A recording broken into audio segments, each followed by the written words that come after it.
दिल्ली में अभी विधानसभा चुनाव का तारीखों का ऐलान भी नहीं हुआ है, लेकिन अभी रोहिंग्या मुसलमान को लेकर के जिस तरह से राजनीति छिड़ा हुआ है आपका दिल्ली में, तो वहीं दिल्ली में अरविंद केजरीवाल जिस तरह से विभिन्न योजनाओं का शुरुआत किए हैं, जिसके बाद से आम आदमी पार्टी और बीजेपी के बीच में राजनीतिक जो जुबानी जंग है वो काफी तेज हो गया इस ठंडी के मौसम में दिल्ली में।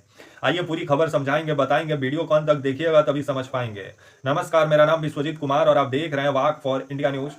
2025 में दिल्ली का विधानसभा चुनाव होगा और फरवरी में उम्मीद है कि चुनाव आयोग तारीखों का ऐलान कर दे, लेकिन उससे पहले दिल्ली में जिस तरह से राजनीतिक घमासान छिड़ा हुआ है, लेकिन दिल्ली जो गैस चैम्बर बनी हुई है, जहां लोग सांसों की समस्या से जूझ रहे हैं, सांस लेने में दिक्कत हो रही है, आए दिन लोग अस्पताल में भर्ती हो जा रहे हैं, उसका समाधान ना बीजेपी कर रही है ना आम आदमी पार्टी कर रहा है।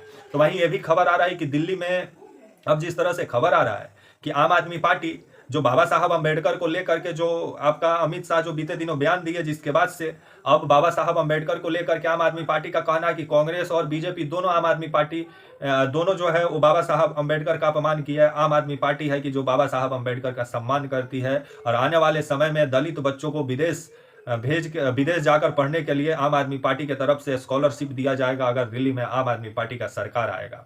जिसके बाद से यह भी खबर आ रहा है कि महिला सम्मान योजना का भी शुरुआत अरविंद केजरीवाल की तरफ से किया गया है। 2100 रुपया महिलाओं को देने का बात हुआ है, रजिस्ट्रेशन भी शुरू हो गया। यह भी खबर आ रहा है कि ऑटो वाले से भी विभिन्न वादा अरविंद केजरीवाल किए हैं, उनका बेटियों का शादी में 1-1 लाख रुपया देने का वादा किए हैं। तो वहीं बिजली फ्री, पानी फ्री, शिक्षा फ्री तो ऑलरेडी दिल्ली में है। तो वहीं अब खबर जिस तरह से आ रहा है कि रोहिंग्या जो मुसलमान है उसको लेकर के अब दिल्ली में राजनीति गरमाई हुई है, क्योंकि बीजेपी आरोप लगा रही है कि आम आदमी पार्टी रोहिंग्या मुसलमानों को बसाने का काम कर रही है और गलत तरीके से इन लोगों के पास दस्तावेज है, जो गलत दस्तावेज है उसका जांच पड़ताल होना चाहिए। अभी रोहिंग्या को लेकर के राजनीति छिड़ा हुआ है और बीजेपी का कहना है कि स्कूल कॉलेज सबका जांच होना चाहिए कि कितने रोहिंग्या का बच्चा पढ़ रहे हैं स्कूल कॉलेज में, और जो रोहिंग्या मुसलमान हैं उनको दिल्ली से निकालने का भी तैयारी होना चाहिए। अभी चुनाव जैसे ही आया है वैसे ही रोहिंग्या मुसलमान और अभी चर्चा के केंद्र बने हुए हैं दिल्ली में। लेकिन जो रोहिंग्या मुसलमान जो आते हैं वो अलग अलग देशों से ही आते हैं, तो बॉर्डर का जो सुरक्षा पाकिस्तान हुआ, चाहे बांग्लादेश हुआ, चाहे श्रीलंका हुआ, चाहे नेपाल हुआ, चाहे जो भारत का बॉर्डर है, उस बॉर्डर का व्यवस्था मजबूत क्यों नहीं कर रहे हैं मोदी जी? कि मतलब बॉर्डर का सुरक्षा मजबूत होना चाहिए ना, कि कोई सेंध ना लगा पाए। अगर कोई सेंध लगा के बॉर्डर पार करेगा तो उसका जिम्मेवार कौन है? उसका तो जिम्मेवारी मोदी सरकार को लेना पड़ेगा ना, क्योंकि बॉर्डर पे तो बीएसएफ है। तो सरकार सेना को मजबूती के साथ बॉर्डर पे खड़ा रखे कि कोई घुसपैठिया देश में ना घुस पाए। लेकिन ये लोग घुसपैठिया पे राजनीति बीजेपी आए दिन करती है, लेकिन घुसपैठियों को निकालने के लिए कितना काम करती है वो नजर आता है। इससे पहले झारखंड में घुसपैठियों का मुद्दा बनाया गया था, अब रोहिंग्या का मुद्दा दिल्ली में बनाया गया है। लेकिन जो रोहिंग्यों को जो काफी समय से जो दिल्ली में रहते आए हैं, जो जो जिनके पास दस्तावेज है, और बीजेपी इतना दिन से केंद्र में बैठी हुई है, तो बीजेपी सोई हुई थी। अब चुनाव आया है तो बीजेपी को याद आ रहा है कि नहीं, दिल्ली में जो रोहिंग्या है जो है इनके पास अवैध दस्तावेज है, सही दस्तावेज नहीं है, ये भारत के नागरिक नहीं है। तो इतना दिन से दिल्ली में रह कैसे रहे हैं? केंद्र में मोदी जी का सरकार है।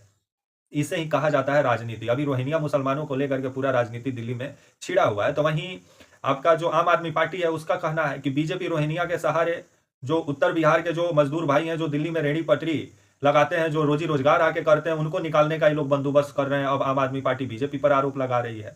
तो वहीं आपका जो केजरीवाल है उनका कहना है कि जिस तरह से उनको जेल में जबरन तरीके से डाला गया ईडी और सीबीआई का इस्तेमाल करके, इस बार दिल्ली की जनता बीजेपी को सबक सिखाएगी।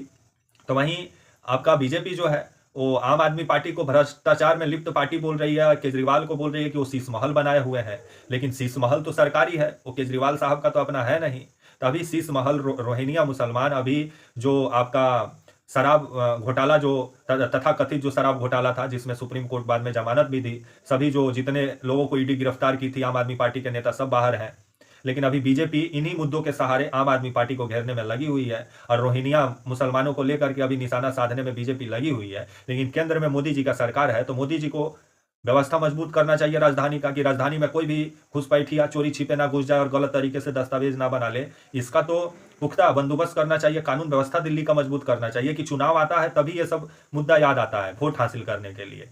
और बीजेपी अभी छटपटा रही है दिल्ली का गद्दी पर बैठने के लिए। दिल्ली का मुख्यमंत्री बीजेपी का हो, बीजेपी का बहुत पुराना सपना है, जो सपना अभी साकार होते हुए नजर नहीं आ रहा है। तो आने वाले समय में जो भ्रष्टाचार का आरोप बीजेपी आम आदमी पार्टी पे लगा रही है कि आम आदमी पार्टी भ्रष्टाचार में लिप्त पार्टी है, दारू घोटाला की है, तो आने वाले समय में जनता तो जवाब देगी ही। और अभी केजरीवाल गली गली भटक रहे हैं और आतिशी को मुख्यमंत्री बना दिए हैं, क्योंकि कुछ शर्तों के साथ सुप्रीम कोर्ट से जमानत मिला, जिसके बाद केजरीवाल को एक कदम उठाना पड़ा। अब खबर आ रहा है कि अरविंद केजरीवाल का कहना है कि महिलाओं को वो 2100 रुपया हर महीना देने का काम करेंगे, क्योंकि केजरीवाल भी समझ गए हैं कि अभी वर्तमान की जो राजनीति है उसमें महिलाएं अहम भूमिका निभा रही हैं। अगर उनका वोट दिल्ली में एक तरफा आके अरविंद केजरीवाल की तरफ गिरेगा तो दिल्ली का मुख्यमंत्री तो अरविंद केजरीवाल ही बनेंगे, जिसके बाद से अब बीजेपी पूरे तरीके से बौखलाई हुई है। और बीजेपी का कहना है कि अरविंद केजरीवाल रेवड़ी के सहारे चुनाव जीतना चाहते हैं, जो सही नहीं है। लेकिन बीजेपी को भी सोचना चाहिए कि और राज्य में जो बीजेपी रेवड़ी बांट रही है तो उस पर बीजेपी क्यों चुप्पी साध के बैठी रहती है, उस पर भी बोलना चाहिए बीजेपी को। अभी दिल्ली का राजनीति रोहिंग्या पर गर्म है, लेकिन जो रोहिंग्या इतने साल से दिल्ली में आए उन पर रोक किसी ने नहीं लगाया। लेकिन अब जब चुनाव होने वाला है दिल्ली में, उससे पहले रोहिंग्या को सब बाहर निकालने में लगे हुए हैं। तो आने वाले समय में रोहिंग्या जो हैं, जो रोहिंग्या मुसलमान जो बोले जा रहे हैं, जो घुसपैठ करके घुस गए हैं, तो इसका तो ये जो मुद्दा है इसको तो मोदी जी को जल्द से जल्द समाधान करना चाहिए, बॉर्डर का सुरक्षा मजबूत करना चाहिए कि ताकि कोई घुसपैठिया भारत में ना घुस पाए। लेकिन कहा जाता है ना कि राजनीति के लिए मुद्दा की तलाश होती है, और बीजेपी ऐसा ऐसा मुद्दा खोज रही है कि कहीं बीजेपी को ही ये मुद्दा महंगा ना पड़ जाए। तब तक के लिए आप मुझे इजाजत दीजिए, और आप हमारे channel walk for India news को प्लीज लाइक और सब्सक्राइब और शेयर करना ना भूलें। तब तक के लिए नमस्कार, जय हिंद, वंदे मातरम।